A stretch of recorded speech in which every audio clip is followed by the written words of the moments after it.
সম্প্রতি ২,০০০-এর অধিক যৌনকর্মীকে সমাজ কল্যাণ মন্ত্রণালয় থেকে আর্থিক সহায়তা করা হয়েছে। এটা উচিত হয়েছে কি না? যৌনকর্মীদেরকে আর্থিক সহযোগিতা করা বা অন্য কোনো সহযোগিতা করা মৌলিকভাবে এটা তো দোষণীয় কোনো বিষয় নয়। কিন্তু সমাজ কল্যাণ মন্ত্রণালয়ের উপদেষ্টা যিনি দীর্ঘদিন যাবৎ তিনি উপদেষ্টা হওয়ার আগে থেকেই তার যে কর্মকাণ্ড, উপদেষ্টা হওয়ারও পরও তার যে কর্মকাণ্ডগুলো, বিতর্কিত কর্মকাণ্ডগুলো রয়েছে সেটা আমরা সবাই কম বেশি জানি। এদেশে যৌনকর্মীদেরকে, পতিতাদেরকে পুনর্বাসন করা, তাদেরকে সুন্দর এবং সুস্থ স্বাভাবিক একটা জীবন উপহার দেওয়ার প্রচেষ্টা না করে বরং তারা যে বিভিন্ন রকমের দালালদের খপ্পরে পড়ে ভুল পথে এসেছেন সেই পথেই তাদেরকে টিকিয়ে রাখার জন্য তিনি কাজ করছেন। অতএব এই যে টাকা দেয়া হয়েছে, এই টাকা দিয়ে যদি তাদেরকে তাদের কাজের প্রতি প্রণোদনা দেওয়া হয়, আরো উৎসাহ দেওয়া হয়, তাহলে এটা হবে জনগণের ট্যাক্সের টাকার অপব্যবহার। আমি মনে করি বাংলাদেশের 1% মানুষও যদি মতামত নেওয়া হয় তাহলে এই পতিতা বৃত্তি বা পতিতাদের এই কর্মকাণ্ডের জন্য তাদেরকে আপনি উপহার, পুরস্কার অথবা তারা তাদের এই কাজে যেন টিকে থাকে সেজন্য আরো সহযোগিতা করা, এটার ব্যাপারে একটি টাকা জনগণের ট্যাক্সের টাকা খরচ হোক, এটা দেশের 1% মানুষ আমার মনে হয় না মতামত দিবে। কোনো জরিপেও এটার সপক্ষে মানুষ সায় দিবে বলে মনে করি না।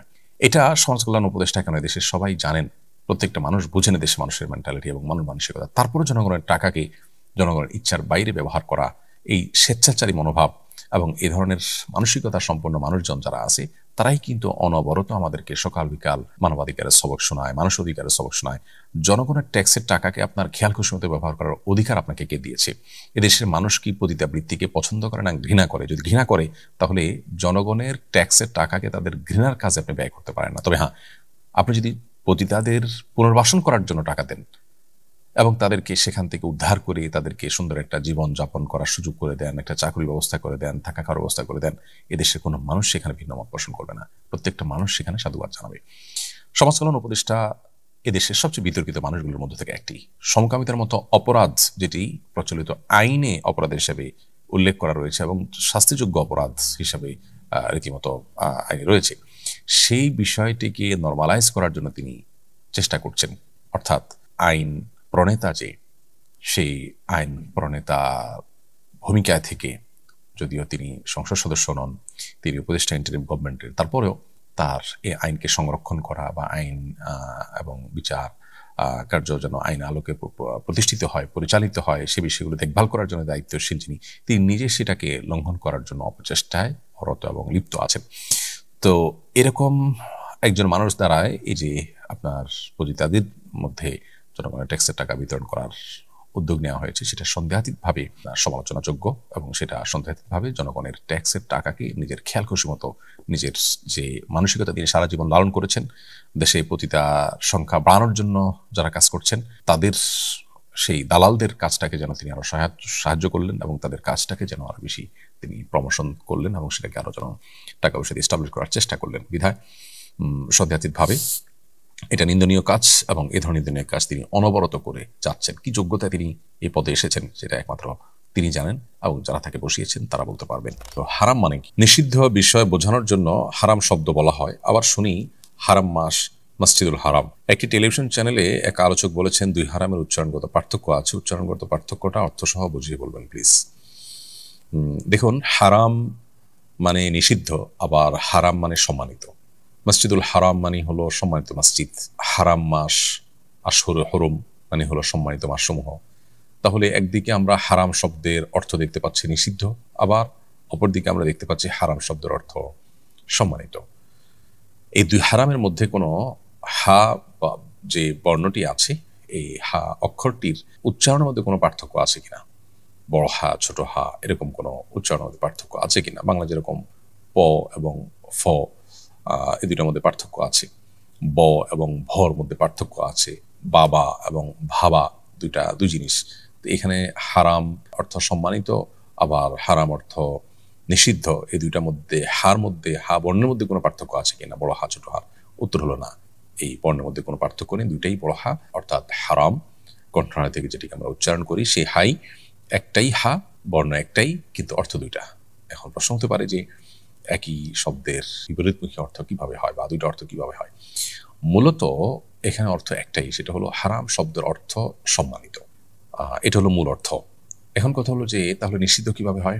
এর উত্তর হলো যে যে কোনো কাজ বা যে কোনো বিষয় যখন নিষিদ্ধ মনে করা হয়, সে নিষিদ্ধ মনে করা হয় এই জন্য যে যিনি এটাকে নিষেধ করেছেন তার সম্মানের কারণে, তিনি সম্মানীয় ব্যক্তি বা সত্তা হওয়ার কারণে তার নিষেধকে নিষিদ্ধ মনে করে সেটাকে মেনটেন করা হয়, সেটার উপরে আমল করা হয়। অর্থাৎ নিষিদ্ধ বিষয়, নিষিদ্ধ কাজ, এটাকে মেনটেন করাটা নিষেধাজ্ঞা আরোপকারী ব্যক্তির সম্মানার্থেই হয়। সেজন্য ওই নিষিদ্ধ বিষয়কেও হারাম বলা হয়। অর্থাৎ নিষিদ্ধটা এটা একটা রেসপেক্টের জায়গা থেকে নিষিদ্ধ মনে করা হয়। ধরুন কেউ একজন আপনাকে বলল এটা নিষেধ, যে বলেছে তার আসলে নিষেধাজ্ঞাকে আপনি কোনোভাবেই আমল নিতে রাজি নন বা আমল নেওয়ার মতো কোনো ব্যক্তি নন। ধরুন রাস্তার উপর হঠাৎ করে কেউ একজন এসে বললো যে আজ থেকে এটা নিষেধ, এটা দেশে করা যাবে না, সবাই নিশ্চয় হাসাহাসি করবে, তার এই নিষেধাজ্ঞাকে কেউ মানবে না, পাত্তা দিবে না। তো এটা আসলে নিষেধাজ্ঞা না। যদি কোনো বিষয়কে নিষেধাজ্ঞা হিসাবে মানুষ মানে, পালন করে, আমলে নেয়, তখন তার মানে হলো যিনি নিষেধাজ্ঞা আরোপ করেছেন তার সম্মানার্থেই এই নিষেধাজ্ঞার সীমানাটাকে ডিঙানো হয় না, অতিক্রম করা হয় না। তো নিষিদ্ধ বস্তুকে হারাম বলা হয় মূলত ওই নিষেধাজ্ঞা আরোপকারীর প্রতি সম্মানার্থী। অতএব হারাম শব্দের মূল অর্থ হলো সম্মান। মসজিদে হারাম সম্মানিত মসজিদ, হারাম কাজ মানে নিষিদ্ধ কাজ। এই যে নিষিদ্ধ কাজকে হারাম কাজ বলা হচ্ছে, সেটা কেন? কারণ হলো এটা হলো যে নিষেধাজ্ঞা আরোপ করেছেন তার প্রতি সম্মানার্থে, তার প্রতি রেসপেক্ট থাকার কারণেই এটাকে নিষিদ্ধ করা হচ্ছে, যেটা করা যাবে না, এটা নিষেধ করেছেন আল্লাহ রাব্বুল আলামিন, বিধায় এটা হারাম।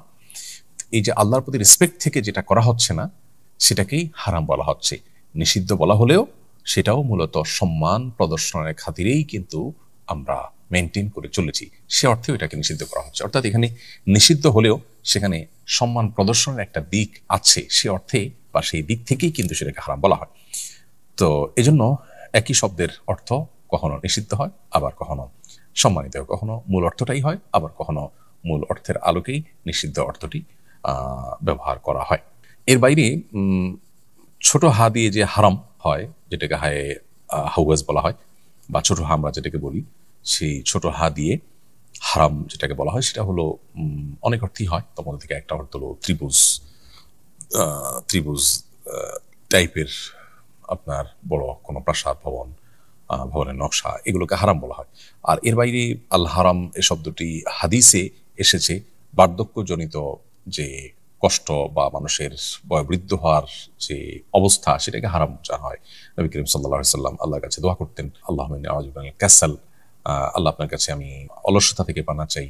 এবং ওয়াল হারাম, এই হারাম বলতে বার্ধক্যের যে কষ্ট বা বার্ধক্যের যে বয়স, যে বয়সে গেলে মানুষ চলাফেরা করতে অসুবিধা হয়, অন্যের উপর ডিপেন্ডেন্ট হয়ে যায়, এরকম অবস্থা থেকে, অর্থাৎ বার্ধক্যের সেই অবস্থা থেকে নবী সাল্লাল্লাহু আলাইহি ওয়াসাল্লাম আল্লাহর কাছে পানা চেয়েছেন। তো হারাম শব্দের অর্থ বার্ধক্যের সেই সর্বশেষ অবস্থা, করুণ পরিণতি বা কঠিন অবস্থা, সেটাকে হারাম বলা হয়।